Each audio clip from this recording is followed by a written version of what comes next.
네, 이렇게 너무나도 귀한 교회에 오늘 오게 돼서 너무 가슴이 벅찹니다.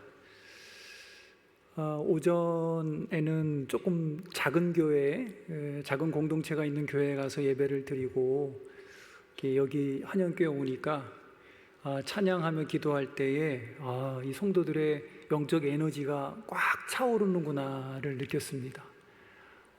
그러면서 가슴이 막 벌컥벌컥 뛰더라고요. 참 동일한 주일이지만 동일한 하나님을 고백하고 동일한 교단 안에 있는 교회인데도 너무나도 다양한 교회들이 있구나. 그래서 주님께 너무 감사한 마음이 컸습니다. 이렇게 부족한 자를 너무나 좋은 교회에 보내주셔서 우리 성도님들과 함께 오늘 예배에 대한 함께 공부도 하고 또 새로운 생각도 갖게 하신 은혜에 너무 감사합니다.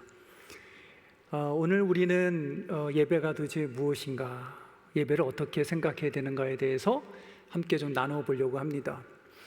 보통 이 예배라고 하면 우리가 내가 무엇을 해야만 되는 어떤 행위로 생각을 합니다. 당연합니다. 신령과 진정으로 예배해야 됩니다. 그거는 뭐 의심의 여지가 없습니다. 자, 우리가 하나님 앞에 바른 예배자로 서고 참된 예배자가 되기 위해서, 그러기 위해서 우리가 알아야 되는 부분들이 있단 말이죠. 그 부분을 오늘 함께 여러분과 함께 생각하려고 합니다. 오늘 어떻게 이 제목을 잡아볼까 하다가 예배, 영원한 사랑 안에 머무는 일상이라고 하는 제목을 잡아봤는데요. 생각해볼 키워드는 이겁니다. 일상이라는 말입니다. 일상이라는 말. 일상은 우리가 반복적으로 늘 살아가는 삶의 모습들이죠. 그렇죠? 특별하지 않은 늘상 우리가 아침, 점심, 저녁으로 반복되는 삶의 모습을 일상이라고 합니다. 교회 오는 일은 일상인가요? 일상이 아닌가요? 어떤 사람에게는 특별한 일일 거고, 그러나 우리 성도들에게는 일상입니다. 월요일부터 토요일까지의 일상이 있고, 우리는 주일 특별한 일상이 있죠. 일상이라는 말이 중요합니다. 그 다음에는 머물다라는 말입니다. 머물러 있다. 머물러 있는 것은 내가 무엇인가를 하던 것을 잠시 멈추는 거죠. 그 다음에 사랑이라는 말입니다. 이 세 가지를 생각하시면서 오늘 저와 함께 예배에 대한 이해를 함께 나누고자 합니다. 자, 제가 오늘 여러분들과 하고자 하는 크게 세 가지 내용입니다. 크게 세 가지 내용인데요. 먼저는 신앙과 교회, 그리고 그것과 관련되어서 예배는 무엇인가 라고 하는 내용을 함께 생각하려고 하고요. 두 번째는 우리 장로교회는 예배를 어떻게 이해를 하고 있는가에 대해서 함께 생각하려고 합니다. 뒤에 나오는가요? 혹시 PPT가요? 그렇죠. 감사합니다. 세 번째, 우리가 첫 번째, 두 번째 신앙과 교회의 관계에서 예배를 생각해보고, 그 다음에 장로교회 예배가 무엇인가를 정리한 다음에는 예배를 위한 우리 교회와 성도들의 숙제를 한번 생각해 보도록 하겠습니다. 자, 먼저 그러면 신앙과 교회, 그것과 관련된 예배를 어떻게 우리가 생각할 수 있는가 생각해 보겠습니다. 여러분, 신앙이 무엇입니까? 신앙. 다 신앙생활 하시죠? 그렇죠?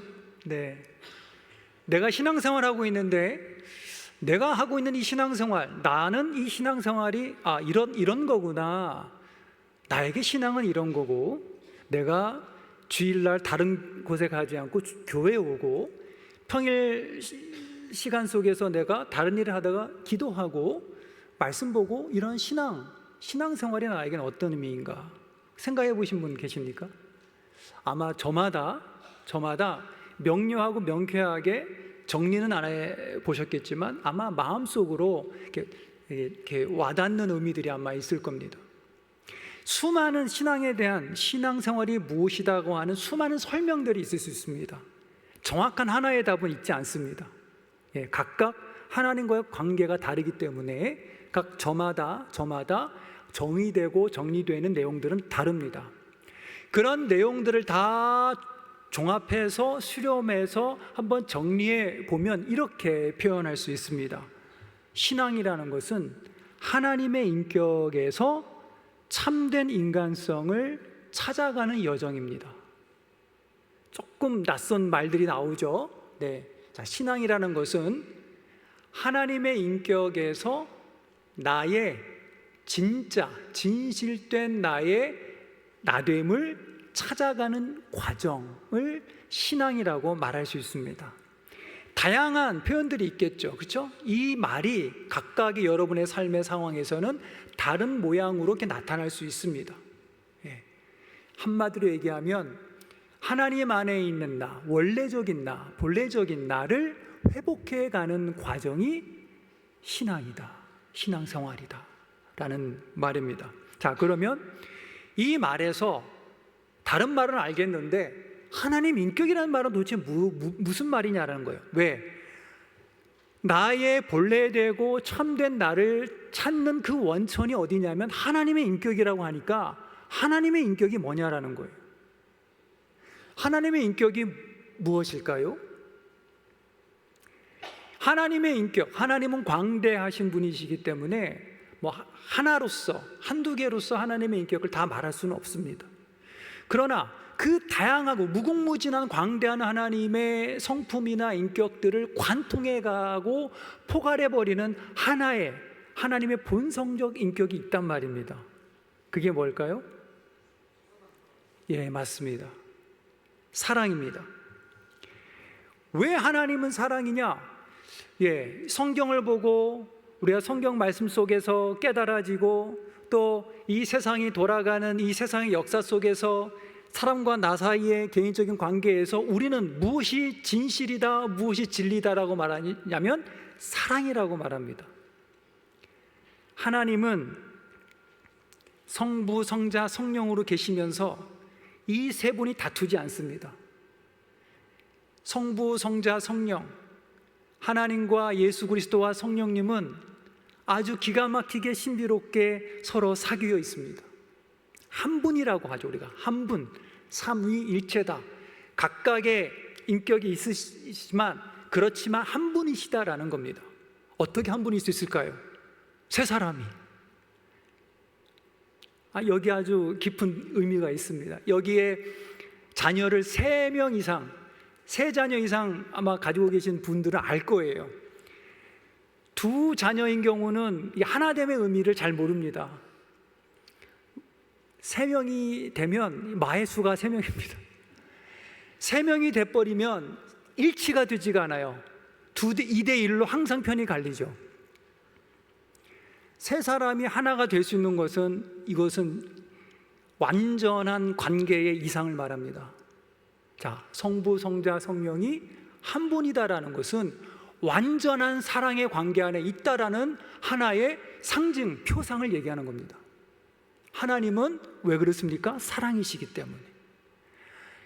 그렇게 성부, 성자, 성령 하나님께서 다투지 않고 서로가 서로에게 속하는 하나의 사랑의 관계에 있기 때문에 그 하나님은 우리 세상과 사랑의 관계를 맺는 겁니다.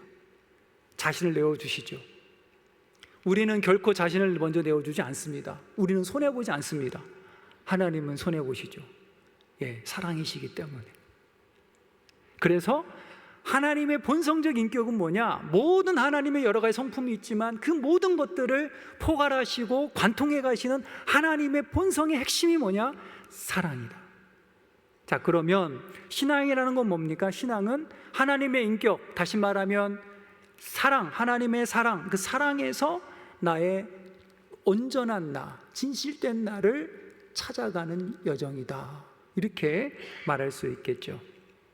자, 그러면 세 번째 묻습니다. 자, 여러분들에게 여러분 구원은 무엇입니까? 신앙이 무엇인지 우리가 한번 정리했고 하나님의 인격이 무엇인지 우리가 정리를 했습니다. 자, 그럼 여러분 구원이 무엇일까요? 예? 예, 하나님과 화목함. 네. 우리 권사님이십니까? 네, 아유. 네. 우리 한영교회 이 교육이 너무 잘 돼 있는 것 같아요. 너무 정답을 말씀하셔가지고. 네, 맞습니다. 제가 우리 권사님이 말씀한 걸 조금 더 풀어볼게요. 조금 다른 말로. 네, 맞습니다. 구원은 그 하나님의 인격, 다시 말하면 사랑이신 하나님의 인격에 초대되고 참여하는 것입니다. 아까 말씀하신 하나님과 화목하다는 말이 바로 이런 표현입니다. 그 하나님과 화목이라는 말을 조금 더 구체적으로 풀어본 거예요. 자, 구원이 뭐라고요? 사랑이신 하나님 인격에 초대되고 참여하는 것이란 말입니다. 다시 말하면 이 세상에 여러 사랑이 있어요. 부부간의 사랑, 남녀간의 사랑, 선생님과 제자 간의 사랑, 형제 간의 사랑, 동료 간의 사랑, 여러 가지 사랑이 있어요. 그러나 그런 사랑은 완전한 사랑이 아니죠.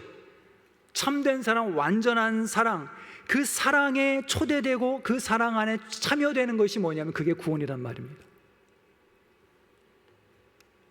그리고 구원은 달리 표현하면 같은 말인데 하나님 사랑 안에서 타인과 화해하고 교제하는 인격을 실현해 가는 겁니다. 그게 구원입니다. 자, 우리가 아까 권사님 말씀하신 하나님과 화목하는 겁니다. 하나님과 화목이라는 말은 어떤 뜻을 포함하고 있냐면 하나님과 화목, 그것은 곧 우리로 하여금 어떤 에너지를 주냐면, 어떤 힘을 주냐면 나와 다른, 나와 생각을 달리하거나 나와 다투었거나 나의 원수된 사람과 화목할 수 있는 힘이 하나님과의 화목에서 난다는 말입니다. 하나님과의 화목과 이웃과의 화목을 분리해서 생각할 수 없습니다. 하나님과 화목할 때 그 화목의 힘이 우리에게 내 마음을 열어준단 말이죠. 그것은 이성으로 되는 게 아니에요. 내가 마음을 먹었다고 해서 내 미워하는 사람 사랑할 수 있는 게 아닙니다. 예. 자, 다시 한번 구원이라는 것은 무엇이냐? 우리가 주님 나 구원해 주세요, 나 구원받았습니다, 구원하신 주님 감사합니다 할 때 그 구원은 사랑이신 하나님 인격에 초대되고 내가 참여하는 것이고, 달리 말하면 하나님 사랑 안에서 타인과 화해하고 사랑 가운데 교제하는 그 나의 인격이 실현되어 가는 것이 구원이다 라는 말입니다. 자, 이 구원을 여러분 어렵겠지만 머릿속에 잘 입력해 두시기 바랍니다. 조금 뒤에 우리 예배와 관련돼서 이 구원의 의미를 다시 한번 얘기할 겁니다.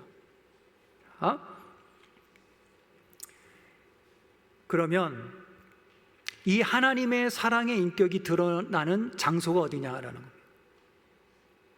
하나님의 사랑의 인격이 드러나는 장소, 장소야 온 만물이죠. 온 만유, 온 세상이지요. 보다 좀 구체적으로 이 하나님의 사랑의 인격이 드러나는 장소가 어디냐? 어디일까요? 온 공간, 온 세상일 수 있고 가정일 수 있는데 구체적으로 교회란 말입니다. 왜 교회일까요? 교회가 왜 하나님의 사랑의 인격이 구체적으로 드러나는 자리일까요? 이따가 이제 이 부분이 계속 나오게 됩니다만은 교회는 직접적으로 하나님의 사랑을 가르치고 말하는 곳이기 때문입니다. 하나님의 사랑으로 도전받고 감화된 사람들이 모여서 사귀는 자리가 교회이기 때문에 하나님의 사랑의 인격이 1차적으로 직접적으로 드러난 장소가 교회란 말입니다. 네. 자, 그러면 그렇기 때문에 교회는 이 세상에 있는 여러 여타의 모임과 달라요. 내일부터 여러분들이 이제 세상 가운데 사회에 가면 여러 가지 모임들이 있죠. 직장이 있습니다. 학교가 있습니다. 각각 친목회가 있고 동호회가 있죠. 예, 너무나 많은 모임들이 있는데 그런 모임과 교회의 모임은 질적으로 다릅니다. 왜 그래요? 예, 이 교회는 사랑 안에 있는 사랑으로 인해서 모여지는 모임이기 때문에 그렇죠. 자, 그래서 교회들이 위기를 겪는 원인 중에 하나가 뭐냐면 우리가 사회생활 하다 보니까 사회에서 이렇게 저렇게 구성되고 만나고 운영되는 모임을 가지고 교회의 모임으로 이렇게 적용시키려고 그러면 교회가 탈이 됩니다. 예. 그래서 교회는 질적으로 다른 곳입니다. 자, 그렇다고 그러면 하나님의 사랑의 인격이 구체적으로 드러나는 장소가 교회인데 그 교회 안에서도 하나님의 인격이 체화되는 곳은 어디냐? 우리 각 사람에게 체화되는 자리는 어떤 자리냐? 바로 그렇죠, 예배입니다. 예배가 하나님의 사랑이라고 하는 하나님의 사랑의 인격이 우리 안에서 체화되는 곳이 바로 예배입니다. 자, 이제 예배에 대해서 좀 얘기를 해보겠습니다. 여러분, 오늘 예배 드렸죠? 예, 이 자리도 예배의 한 부분입니다. 여러분, 예배를 어떻게 생각하십니까? 오랜 동안 신앙생활 하신 분들은 예배를 매주마다 드렸을 때, 매주에 한 번만이 아니고 뭐 일주일에 서너 번씩 예배를 들어왔으니까요. 여러분, 예배를 다 경험하신 분들인데 여러분 각자에게 예배는 어떠한 행위입니까? 어떠한 사건입니까? 어떻게 여러분들 예배를 표현하시겠습니까? 스스로에게 한번 묻고 답해 보세요. 예배란 땡땡땡 뭐뭐뭐다. 네. 일반적으로요, 제가 이제 우리 목회자를 양성하는 이제 신학교에 있잖아요. 우리 목사님이 되실 분들에게 예배를 뭐라고 이렇게 가르치냐면, 예배는 하나님과 그의 자녀들 간의 만남입니다. 만남이다라고 제가 가르칩니다. 이거는 한국에서만 아니라 전 세계에 있는 신학교나 교회에서 예배란 하나님과 그의 백성 간의 만남이다라고 똑같이 얘기합니다. 자, 그런데요, 저는 여기서 조금 더 이 만남을 좀 풀어보려고 그래요. 여러분, 우리가 이 만남을 어떻게 경험할까? 하나님과의 만남을 어떻게 경험할까? 저는 우리가 하나님과의 만남을 사건으로 경험한다라고 말하고 싶습니다. 어떤 사건이에요. 오늘 오전에 예배 드릴 때, 또 오늘 앞서 찬양할 때, 여러분 가운데에 어떠한 내면 안에, 내 삶 안에 어떠한 뭔가가 일어나신 분도 있을 거예요. 표현할 수 없지만 개인적으로 내 안에, 나만이 아는 어떤 변화, 충격, 어떤 새로운, 그것이 있기 전과 지금이 다른 어떠한 계기가 아마 있었을 것입니다. 우리는 예배 드릴 때 저마다 그러한 경험을 합니다. 저는 그것을 사건으로 말합니다.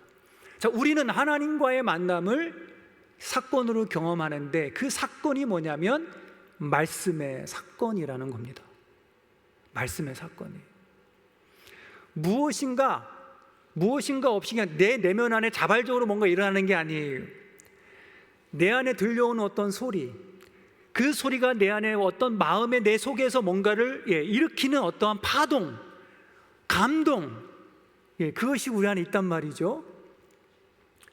자, 이 말씀의 사건은 우리의 성품, 나의 성품과 나의 삶을 변화시키는 하나의 큰 계기가 됩니다. 그래서 그것을 역동적인 사건이라고 말합니다. 예배 드리기 전에는 막 미웠어요. 아내가 밉고, 자식이 밉고, 남편이 밉고 막 그랬어요. 그런데 예배를 드리고 나는 중에 어떤 마음이 생기는 거예요? 갑자기 국률함이 생겨요.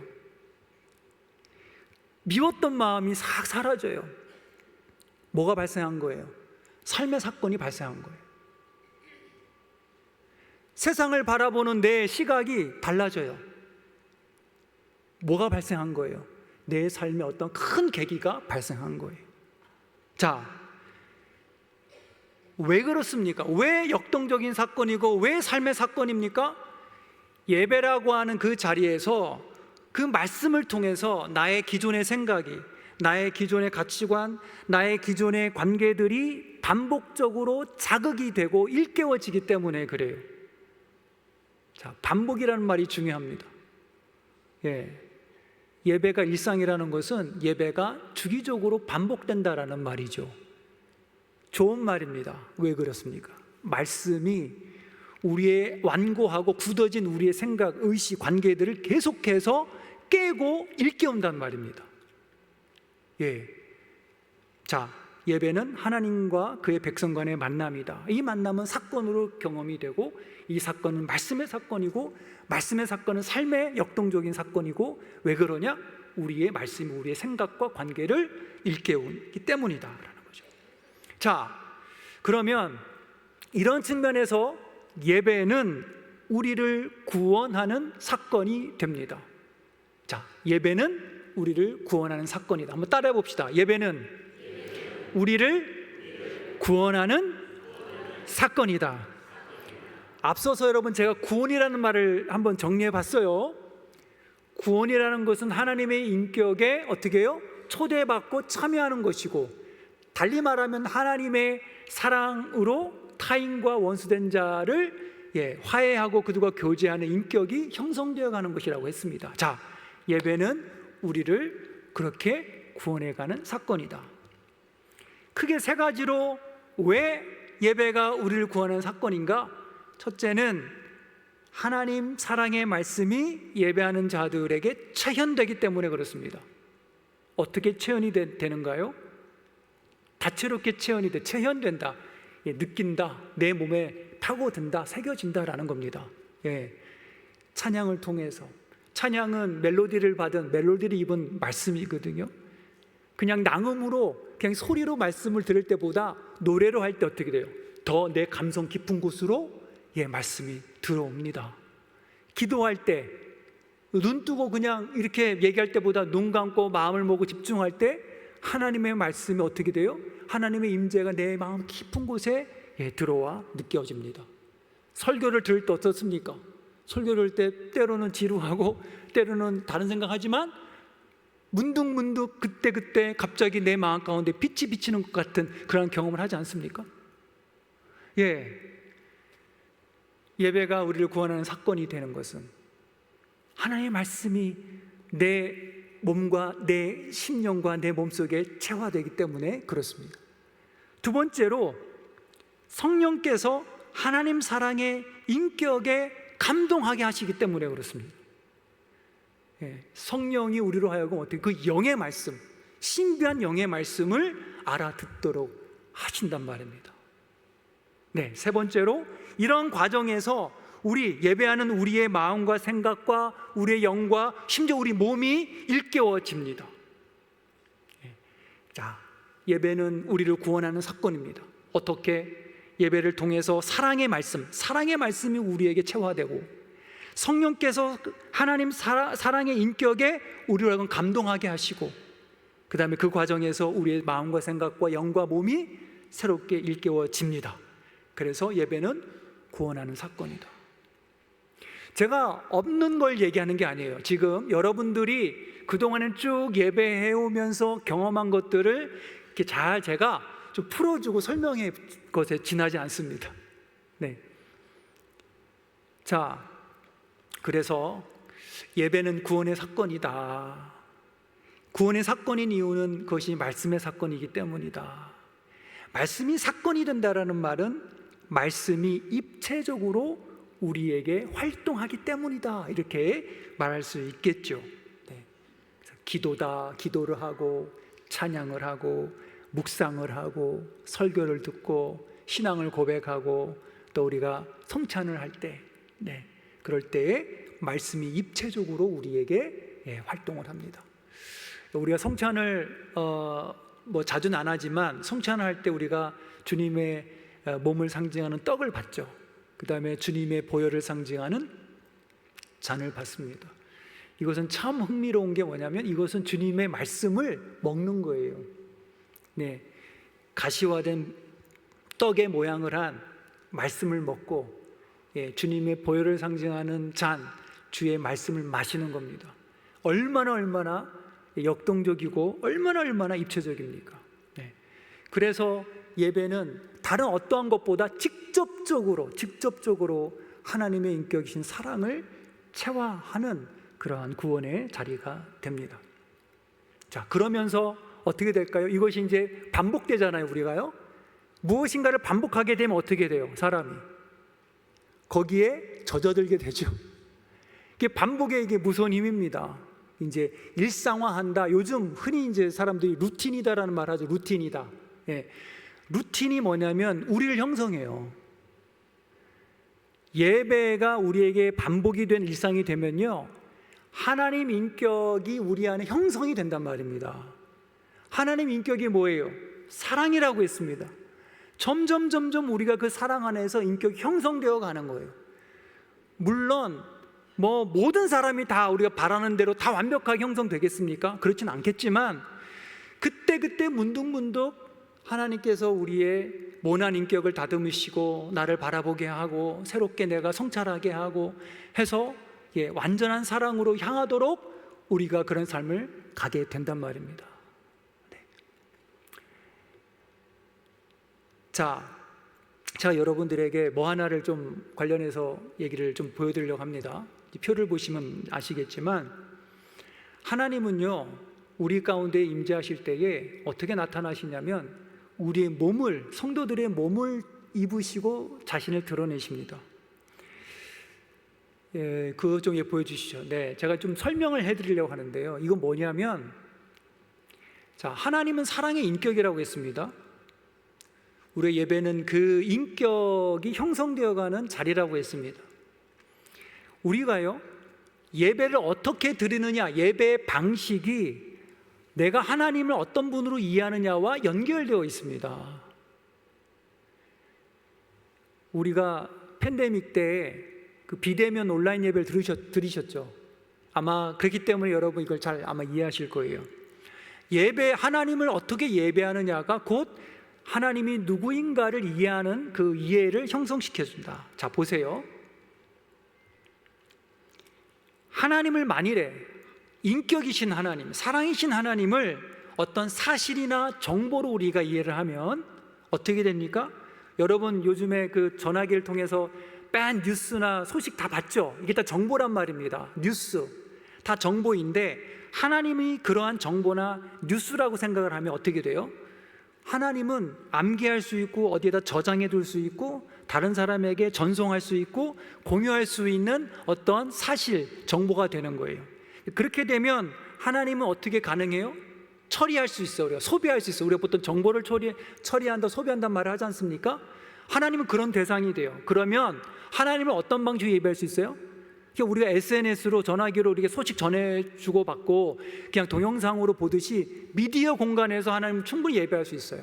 왜? 하나님은 정보이기 때문에, 하나님은 어떤 팩트, 사실이기 때문에 얼마든지 그렇게 가능해져요. 자, 그렇게 되면 하나님은 어떤 대상이 될까요? 하나님은 개별적인, 나와 동떨어져 있는, 그렇죠? 객관적인 대상이 되겠죠. 그러면 그 하나님은 그냥 아무 데서 내가 켜면 나오는 거예요. 마치 뉴스처럼, 유튜브처럼. 받고 말하면 우리가 그런 식으로 하나님을 자꾸 예배하게 되다 보면 하나님은 우리는 어떻게 형성이 돼? 인격체가 아닌 거예요.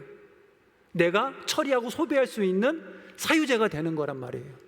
자, 반대로 봅시다. 이제 반대로 하나님은 사랑이세요. 하나님은 인격이세요. 자, 그래서 하나님을 어떤 내 존재의 심연한 어떤 인격으로 내가 이해를 하게 되면 그 하나님은 우리에게 뭘 주는 거예요? 하나님은 우리가 만나야 되는 거예요. 그 하나님은 만남으로써 내 삶에 관여해 들어오는 거예요. 그럼 그 하나님은 어떤 우리에게 뭘 주죠? 경험을 주는 거예요. 사건이 되는 거죠. 그런 하나님은 어떻게 만나야 돼요? 현장에서 만나는 거예요.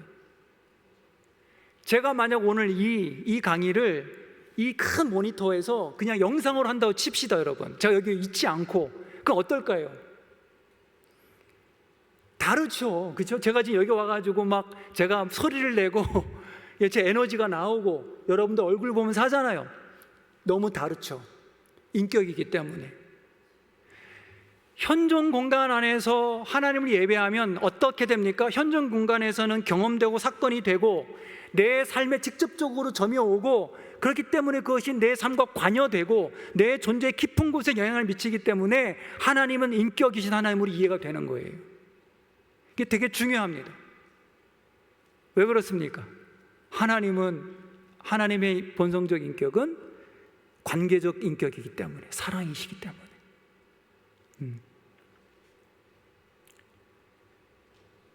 그래서 하나님은 만남의 인격입니다. 관계적 인격이죠. 무슨 말입니까? 하나님은 나에게 들어오시는 분입니다. 나와 관계를 맺으시는 분입니다. 나의 삶 깊은 곳을 파고 들어오시는 분이에요. 그래서 나를 들춰내시는 분이에요. 나를 들춰내시는 이유가 있어요. 나에게 행복을 주시기 위해서, 삶의 깊은 의미를 주기 위해서 나를 파고 들어오십니다. 그렇게 함으로써 어떻게 해요? 타인과 원수와 만남을 갖는 인격을 우리에게 주시는 거예요. 하나님의 사랑의 인격은 우리로 그래서 온전한 사람이 되게 하는 겁니다. 내 안에서도 충만한 삶의 의미가, 멀어졌던 타인과 함께 화해하는 관계가 되는 거예요. 이렇게 살다 보면은 이 삶의 에너지, 삶의 힘, 삶의 완성, 어떤 의미의 완성이라는 것을 생각이 됩니다. 삶의 완성, 의미의 완성 어디서 오는가? 하나 될 때 옵니다. 하나 될 때. 여러분, 이 가와만서성이라는 말 있잖아요. 집안이 화목해야 모든 일이 완성이 되고 행복 이루어진다라는 말인데, 어떤 것이 여러분 가정의 완성입니까? 하나 되는 거예요. 그렇지 않습니까? 부부 간에 마음이 하나가 되고, 자녀들 간에 마음이 하나 되고, 부모 자녀 간에 하나가 되고, 그래서 우리가 화목이라고 얘기하는데, 하나 된다라는 것이 인간 세상, 이 우주를 이루고 있는 모든 만물의 완전함입니다. 거기서 모든 의미가 나오는 거예요. 어디서 고통이 옵니까? 분열될 때 고통이 옵니다.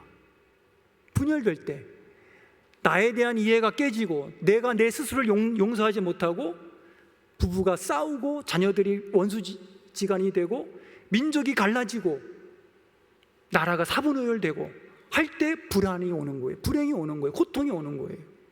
자, 하나님이 우리에게 주시는 것은 이 의미의 완전함입니다. 삶의 완성됨입니다. 그것이 체화되고 반복되고 우리에게 다가오는, 역동적으로 다가오는 자리가 예배란 말이죠. 자, 그렇기 때문에 이제 예배 핵심을 좀 말씀드릴게요. 예배의 뭐가 핵심이냐? 생동감입니다. 생동감이에요. 생동감 무슨 말입니까? 살아있다, 움직인다 말입니다. 살아있어서 움직이는 어떠한 그러한 부분이 예배의 핵심이다. 두 가지가 예배의 핵심, 생동감에 두 가지가 있는데요. 하나는 말씀을 통해서 성령께서 우리의 내면 안에 감동하시는 것이 예배의 생동감을 주는 첫 번째입니다. 두 번째는 예배 현장성이에요. 그 다음에 공동체성이에요. 그 다음에 전인성이에요. 이 두 가지가 예배로 하여금 살아있게 하고 활동하게 하고 하는 거예요. 네, 기억하시기 바랍니다.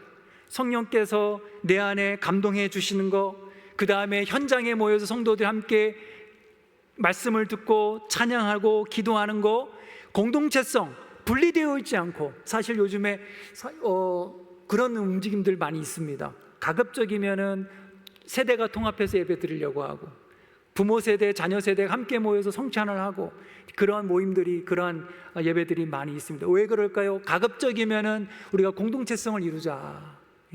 그 다음에 전인성.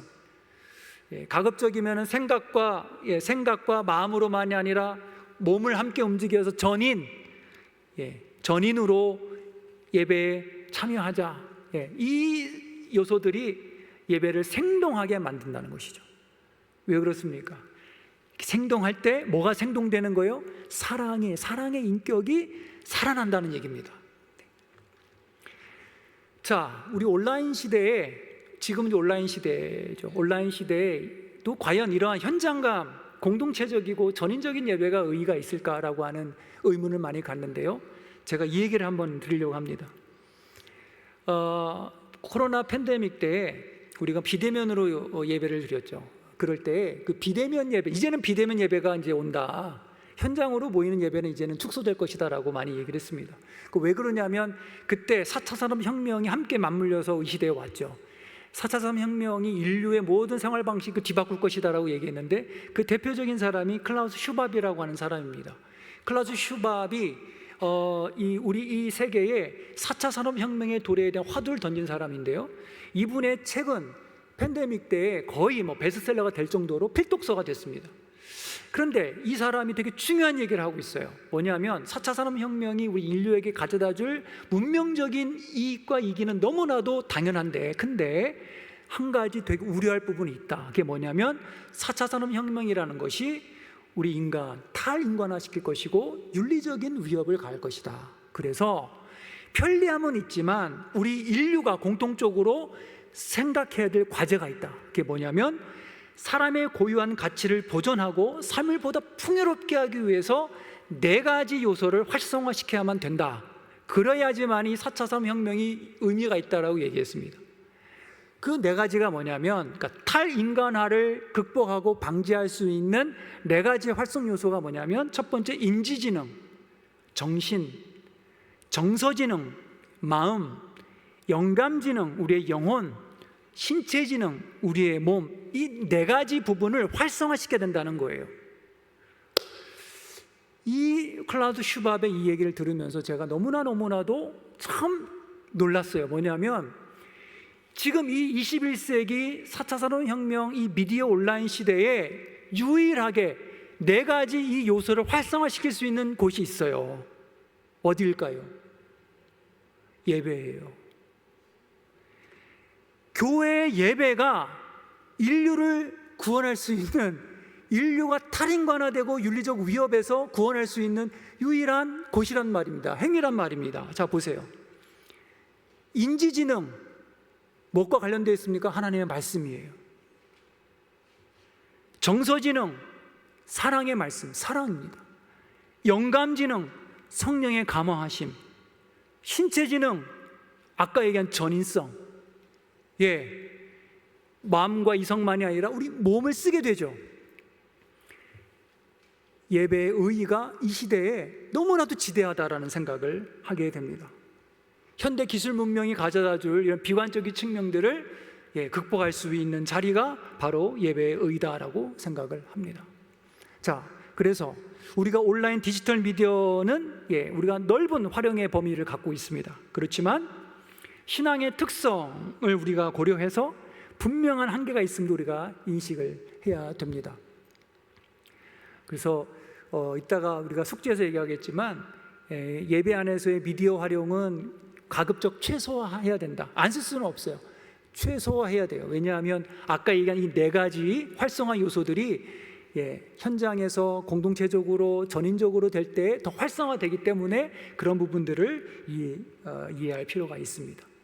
그래서 예배와 온라인 미디어의 관계를 우리가 생각한다면 우리의 신앙의 특성을 고려해서 선별적으로 사용할 필요는 있다, 이렇게 제가 얘기를 드리겠습니다. 자, 이제 마지막 부분인데요, 두 번째 부분인데요, 좀 빠르게 진행을 해보겠습니다. 장로교회 예배를 좀 정리해 볼게요. 우리 한영교회는 장로교회잖아요. 우리 한국교회는 뭐 장로교, 감리교, 성결교, 침례교, 오순절교 다양한 교단이 있습니다. 저와 여러분들은 우리 장로교 예장 통합측에 속해 있죠. 그럼 우리 장로교는 어떤 예배를 드리고 어떻게 예배를 이해할까? 좀 정리할 필요가 있습니다. 먼저 우리 장로교회가 추구하는 신앙이 있어요. 이 신앙이라는 말 요즘에는 경건이라는 말로 혼용하기도 하는데, 우리 장로교회는 교회와 성도에게 영적 생명을 제공하는 것이 무엇이냐? 참된 신앙으로 우리는 믿습니다. 참된 신앙이 교회와 성도에게 영적인 생명을 제공한다. 그런데 이 참된 신앙은 어디서 오느냐 말입니다. 그것은 사랑의 말씀에서 온다. 그걸 복음이라고 합니다. 자, 사랑의 말씀인 이 복음이 우리에게 참된 신앙을 주는데, 이 사랑의 말씀은 우리로 하여금 그리스도 안에 그리스도께서 우리에게 내주하시는 경험을 우리에게 주는 말씀입니다. 말씀을 온전히 듣는다. 다시 말하면 여러 가지 다양한 말씀이 있겠죠. 이상한 말씀도 있겠죠. 그렇지만 온전한 사랑의 말씀을 듣게 되면 그 말씀이 우리 안에 그리스도께서 내주하시는 경험을 하게 한다는 말입니다. 자, 그리스도의 내주하시는 경험이 뭡니까? 그런 경험 해보신 분 계신가요? 주님이 내 안에 거하신다. 이렇게 말할 수 있습니다. 크게 세 가지인데요. 그리스도께서 말씀으로 내 안에 거하시도록, 그래서 바람이 있는 거죠. 갈망이 있는 거죠. 거하시도록 성령의 조명하심을 의지해 말씀을 받아들이고, 수용이 있는 거죠. 갈망이 있고 말씀을 받아들이고, 그리고 그 말씀에서 나 자신과 삶을 새롭게 찾는 것, 이것이 그리스도께서 내 안에 내주하시는 경험이란 말입니다. 우리 장로교인들은 그렇게 믿고 온단 말입니다. 자, 그런데 이 그리스도의 내주하심의 경험은 크게 두 가지가 있습니다. 하나는 수동적 경험이 있고 능동적 경험이 있는데요. 수동성은 뭐냐면, 수동성은 내 안에 내 마음이 선명해지고 밝아지는 거예요. 말씀을 듣고 말씀을 갈망하고 그럴 때 내 안에서 뭔가가 깨끗해지는, 그리고 내 마음이 정화되는 그런 경험을 하는 거예요. 그래서 기쁨이 오고 평안함이 찾아오고 감사가 올라오고, 이게 뭐냐면 그리스도의 내주하심의 수동성이다. 그러면 능동성은 뭐냐? 능동성은 사랑의 의지를 가지고 하나님께 내 자신을 전적으로 내어드림으로 발생하는 하나님 사랑의 임재 경험입니다. 다시 말, 그리스도의 내주하심의 능동적 경험은 하나님 사랑의 임재 경험입니다. 이건 뭐예요? 왜 능동적이에요? 내가 내 자신을 내어드리려고 하는 거예요. 내 자신을 내어드리는 거예요. 자, 그러면 장로교 예배는 뭡니까? 장로교 예배는 다 답이 나왔습니다. 장로교회에서 예배라는 것은 하나님과 하나됨이 수동적이고 능동적으로 반복적으로 발생하는 자리입니다. 다시 말합니다.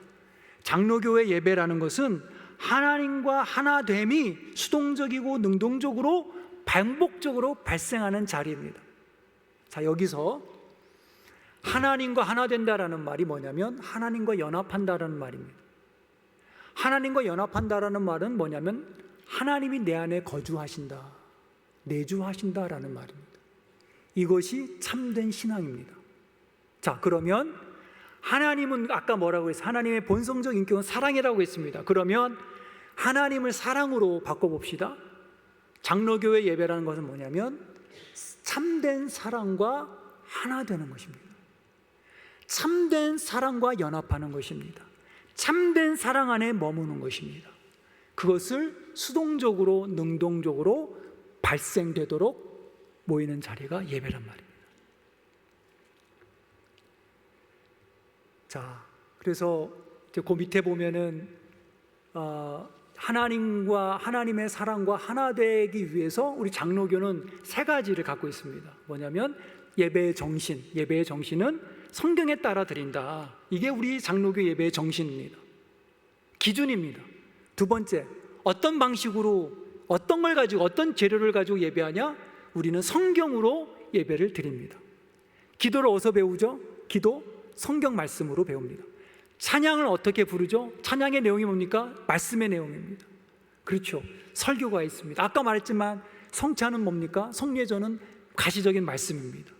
예, 말씀을 가지고 예배를 드립니다. 그리고 예배의 지향점입니다. 성화의 삶입니다. 말씀과 하나 됨으로써 우리 예배 공동체는 어디를 향해 가게 됩니까? 인격적인 성숙, 삶의 성화를 향하게 되어 있습니다. 이 모든 것들이 뭐냐면 하나님과 하나 되는 그러한 경험이란 말입니다. 자, 마지막으로 이제 우리의 과제가 있어요. 우리 숙제가 있습니다. 그럼 우리는 어떤 이제 숙제를 해야 되느냐?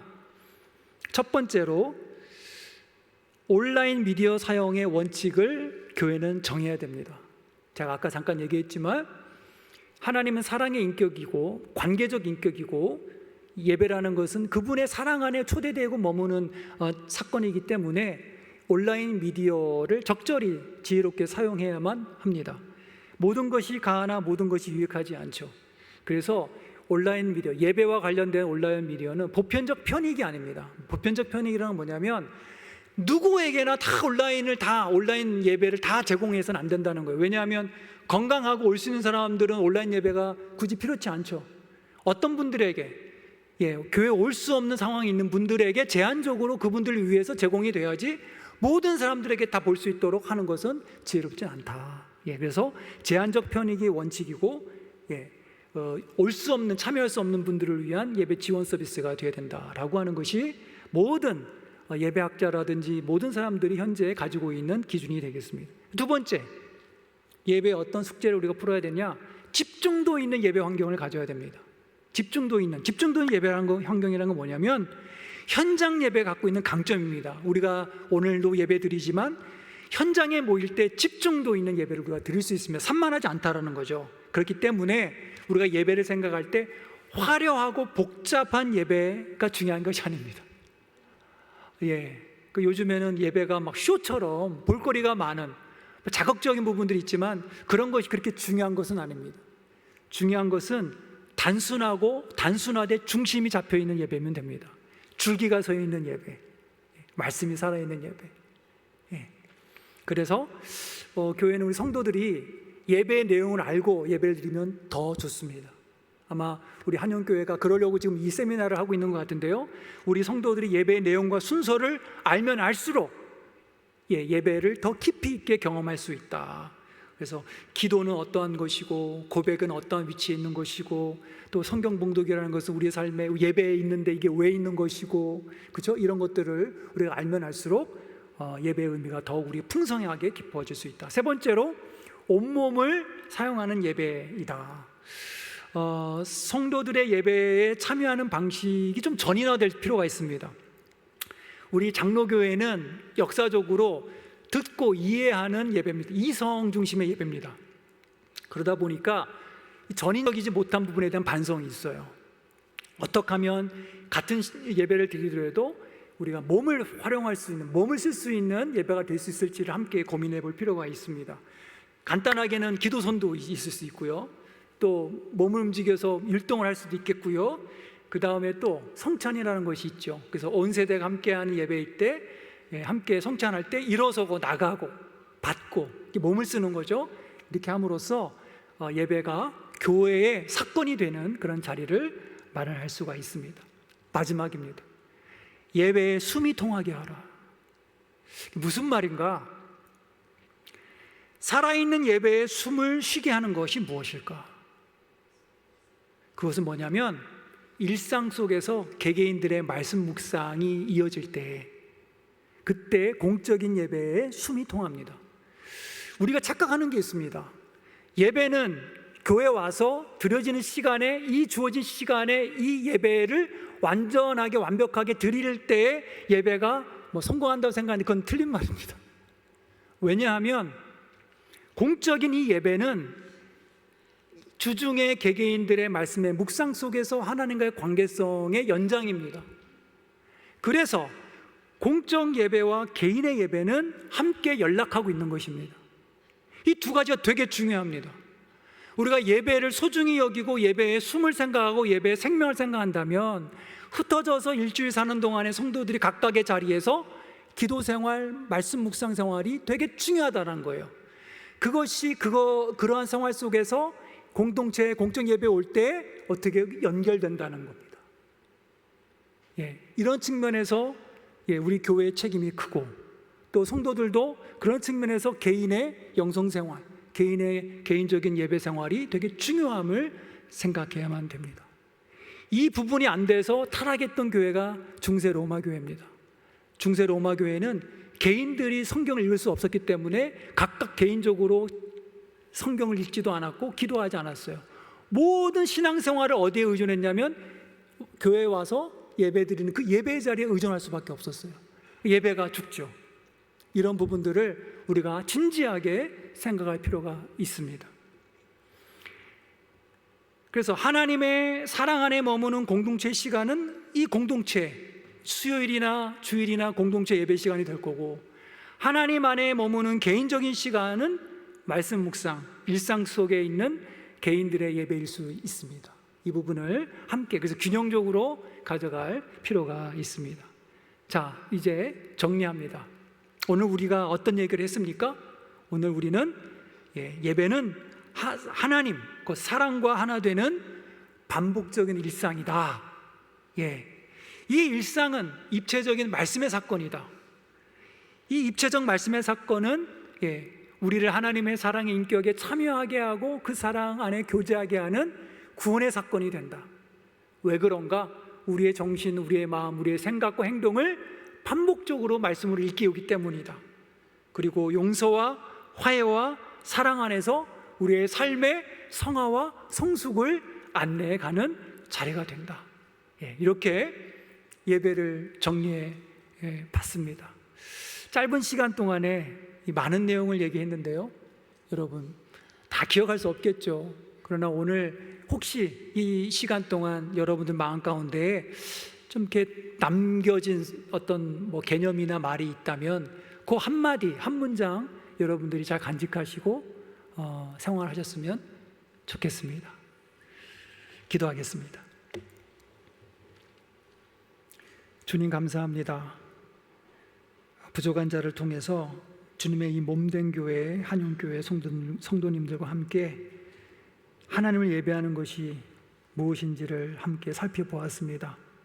주님, 하나님을 향한 우리의 생각을 열어주시고 우리가 하나님과 더욱더 예배를 통해서 가까워지고 하나님의 그 무궁하시고 깊은 사랑 안에 우리가 머물 수 있도록, 그래서 우리 자신이 발견되고 세상과 타인을 향한, 이웃을 향한 사랑의 마음이 더욱 증가되도록 주님께서 역사하여 주옵소서. 예수님 이름으로 기도합니다.